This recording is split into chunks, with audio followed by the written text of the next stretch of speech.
Hi everyone, my name is Arthur Peterson and I'm a fifth year in Rochester Institute of Technology's Mechatronics Engineering Technology program. And I programmed this here robot to make a little donation on this fine Halloween evening of Tootsie Rolls.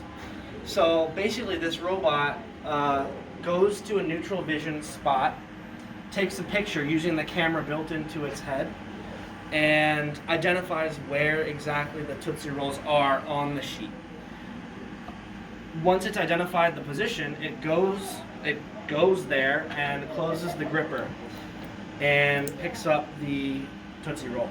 Then after that, it goes over above the little pumpkin we have here and it drops it, ready for anybody who might come along to pick one out. Over here on this computer monitor, you can actually see what the robot sees and what action it's performing currently.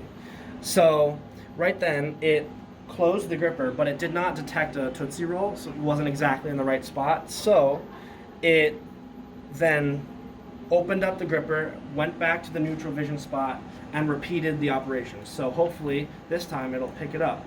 Oh, for some reason it really doesn't like that Tootsie Roll. But over here on this side, you can actually see what the computer is seeing and how it identifies the Tootsie Rolls on the actual. Well, it really doesn't like that one. Yeah.